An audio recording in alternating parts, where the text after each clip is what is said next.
اسی دوران میں نے دیکھا کہ بہت سے لوگ ایک نوجوان کا پیچھا کر رہے تھے جس کی دونوں ہاتھ اس کی گردن کے ساتھ بندھے ہوئے تھے. لوگ اس کے پیچھے دوڑ رہے تھے, اس سے دھکے دے رہے تھے, اس کی سر پر مار رہے تھے, اس کی سر پر مر رہے تھے. اس نوجوان کے پیچھے ایک بوڑھی عورت تھی جو چیخ چیخ کر اسے گالیاں دے رہی تھی. مشرکین پر ایک زوردار حملہ کر کے ان کو رسول اللہ صلی اللہ علیہ وسلم سے دور دخیل دیتے تھے, پھر واپس آ کر رسول مقبول صلی اللہ علیہ وسلم کو سہارا دے کر تھوڑا اور اوپر چڑھاتے.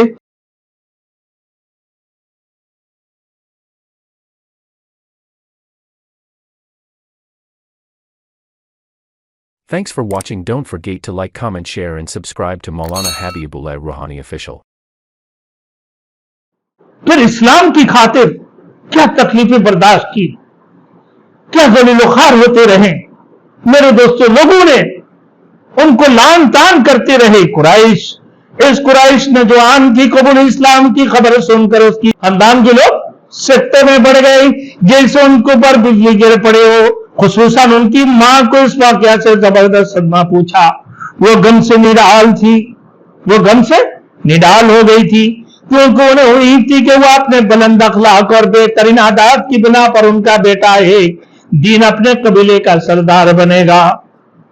ان کی قبیلے والوں نے انہیں اپنے دین سے پھرنے کی بہت کوشش کی. اپنے دین سے قبیلے والے سب لگ گئے تھے کہ دین سے پھر جاؤ, کوشش, مگر وہ ٹک سے مچ نہ ہوئے اور ایک مضبوط پہاڑ کی طرح اسلام پر ڈٹے اور جمے رہے. جب وہ لوگ ان کو نرمی, محبت اور اس نے سلوک سے اپنے بات منوانے میں ناکام ہو گئے تو سختی سے ان پر توڑ پڑے.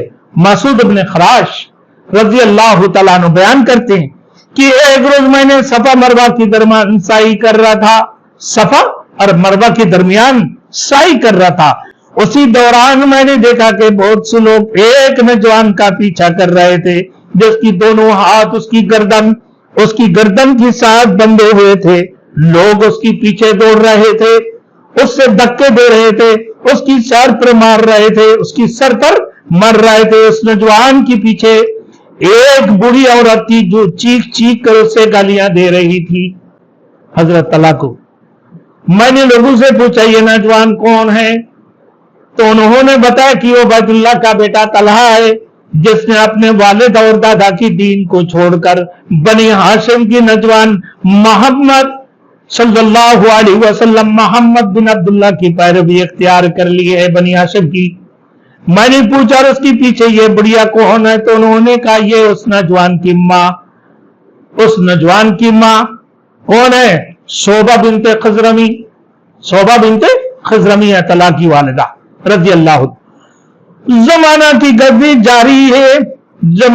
گردش جاری رہی, نئے نئے حادثات واقعات رونما ہوتے رہے. حضرت طلحہ بن عبید اللہ رضی اللہ تعالیٰ عنہ ایمان کی اونچے درجات پر ترقی کرتے رہے. اللہ اور اس کے رسول کی راہ میں ان کی آزمائشوں کا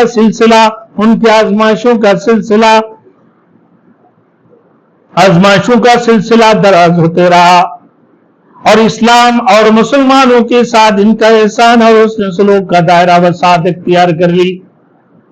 حتی اطلق علیہ المسلمون لقب الشہید الحی ودعاه الرسول علیہ الصلاة والسلام بطلحة الخیر وطلحة الجود وطلحة الفیاض. حتی اطلق علیہ المسلمون, یہاں تک کہ مسلمانوں نے ان کو زندہ شہید کا لقب دے دیا. وَدَعَاهُ الرَّسُولُ عَلَيْهِ الصَّلَاةُ وَالسَّلَامُ بِطَلْحَةِ الْخَيْرِ وَطَلْحَةِ الْجُودِ وَطَلْحَةِ الْفَيَّاضِ. اور رسول اللہ صلی اللہ علیہ وسلم نے ان کو طلحہ خیر, طلحہ جود اور طلحہ فیاض کی خطاب سے سرفراز فرمایا. اسلام کی اونچی درجات پر ترقی کرتے رہے. لوگوں نے ان کو زندہ شہید کا لقب دے دیا اور اللہ کے رسول نے طلحہ جود, طلحہ خیر اور طلحہ فیاض کی خطاب سے سرفراز فرمایا. ان القاب نظر لقب کے پیچھے ایک دستان ہے، ہر لقب کے پیچھے ایک دستان ہے، ہر لقب کا واقعہ دوسرے واقعوں سے زیادہ دلچسپ اور زیادہ نصیحت آموز ہے۔ زندہ شہید لقب ملنے کا وجہ کیا تھی میرے دوستوں؟ ان کو زندہ شہید لقب ملنے کا پس منظر یہ ہے کہ غزوہ احد کے موقع پر جب مسلمانوں کو شکست ہوئی تو میدان میں حضور صلی اللہ علیہ وسلم کے پاس چند انصار صحابی اور ایک حضرت طلحہ ابن عبید اللہ کے سوا کوئی نہیں رہا تھا۔ رسول مقبول صلی اللہ علیہ وسلم اپنے ساتھیوں کے ساتھ پہاڑ پر چڑھ رہے تھے تو مشرکین کی ایک ٹولی وہاں آ پہنچی تو رسول مقبول صلی اللہ علیہ وسلم کو قتل کرنا چاہتی تھی۔ آپ صلی اللہ علیہ وسلم نے فرمایا من یرد عنا ہؤلاء وہو رفیقی فی الجنہ، کون ہے جو لوگوں کو یہاں سے دور بھگائے؟ غزوہ احد میں پہاڑ کے اوپر چڑھ رہے تھے رسول اللہ صلی اللہ علیہ وسلم۔ ایک انصاری صحابی تھی اللہ کے رسول کے پاس، چند انصار صحابی اور حضرت طلحہ بن عبید اللہ، وہ جنت میں میرا رفیق ساتھی ہوگا۔ تو حضرت طلحہ رضی اللہ تعالیٰ عنہ نے کہا اے اللہ کے رسول میں، لیکن آپ صلی اللہ علیہ وسلم نے فرمایا اللہ مکان کا، نہیں تم اپنی جگہ پر ٹھہر جاؤ، اپنی جگہ پر رہو۔ تب ایک انصاری نے کہا اللہ کے رسول میں ہوں۔ آپ صلی اللہ علیہ وسلم نے فرمایا ہاں تم چلو۔ وہ انصاری آگے بڑھ کر مشرکین سے لڑتے رہے یہاں تک کہ وہ شہید ہو گئی، اور رسول اللہ صلی اللہ علیہ وسلم اس دوران کچھ اور اوپر چڑھ گئی، مگر مشرکین جلدی آپ کے پاس پہنچ گئے۔ آپ صلی اللہ علیہ وسلم نے پھر فرمایا الا رجل لہؤلاء، کیا ان کا مقابلہ کرنے کے لیے کوئی نہیں؟ حضرت طلحہ رضی اللہ تعالیٰ عنہ نے پھر پھیل کرتے ہوئے کہا جی ہاں یا رسول اللہ، نہ یا رسول اللہ میں ہوں یا رسول اللہ۔ آپ نے ان کو روکتے ہوئے فرمایا لا مکان کا، نہیں تم اپنی جگہ پر ٹھہر جاؤ، اپنی جگہ پر رہو۔ تب دوسرے انصاری آگے بڑھے اور بولے اللہ کے رسول میں حاضر ہوں۔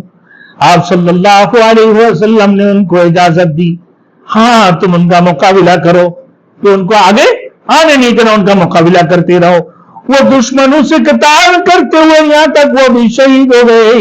رسول اللہ صلی اللہ علیہ وسلم کے مقابلہ کے لیے اپنے ساتھیوں کو آواز دیتے رہے، اور حضرت طلحہ رضی اللہ تعالیٰ عنہ آپ کی آواز پر سب سے پہلے لبیک کہتے رہے۔ نبی کریم صلی اللہ علیہ وسلم کو ان کو منع کر کے کسی انصاری کو اس کی اجازت دیتے رہے، یہاں تک کہ ایک کے بعد دیگر وہ سب انصاری شہید ہو گئے، اور آپ صلی اللہ علیہ وسلم کے ساتھ حضرت طلحہ بن عبید اللہ رضی اللہ تعالیٰ عنہ کی سوار کوئی نہیں تھے۔ جب دشمن پھر آپ صلی اللہ علیہ وسلم کی قریب پہنچ گئے تو آپ صلی اللہ علیہ وسلم نے حضرت طلحہ رضی اللہ تعالیٰ عنہ سے فرمایا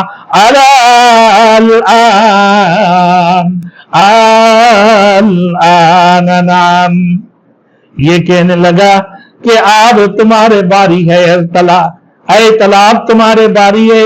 رسول اللہ صلی اللہ علیہ وسلم کی دندان مبارک شہید ہو گئے تھے، پیشانی اور ہونٹ زخمی ہو گئے تھے، چہرہ مبارک سے خون جاری تھا، اور آپ زخموں سے نڈال ہو گئے تھے۔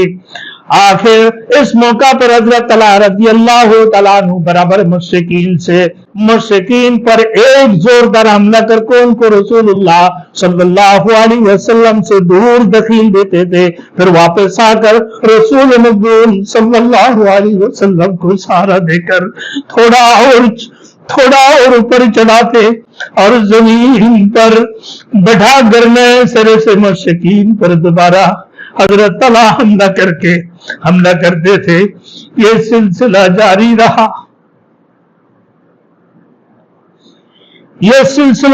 رہا یہاں تک کہ مشرکین کو وہاں سے بگانے پر حضرت طلحہ رضی اللہ تعالیٰ عنہ کامیاب ہو گئے۔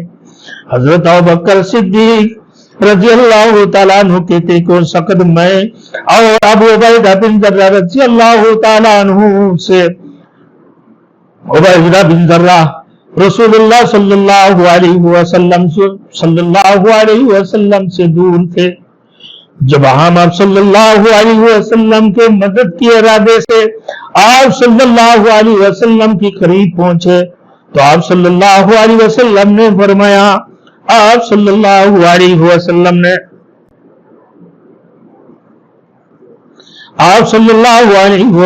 نے فرمایا اترکانی وانصرفا الی صاحبکما، مجھے چھوڑ دو اور اپنے ساتھی طلحہ کی مدد کو پہنچو. جب ہم ان کے پاس پہنچے تو دیکھا ان کی جسم سے بتاشا خون بہہ رہا ہے اور ان کی بدن پر تلواروں اور نیزوں اور تیروں کی 70 سے زیادہ زخم تھے. ان کے بدن پر تلواروں، نیزوں اور تیروں کی 70 سے زیادہ زخم ہے. ان کی ہتھیاں کٹ گئی تھی اور ایک گڈھے میں بے ہوش پڑے ہوئے ہیں. اس کے بعد رسول اللہ صلی اللہ علیہ وسلم اکثر فرمایا کرتے تھے، من سرہ ينظر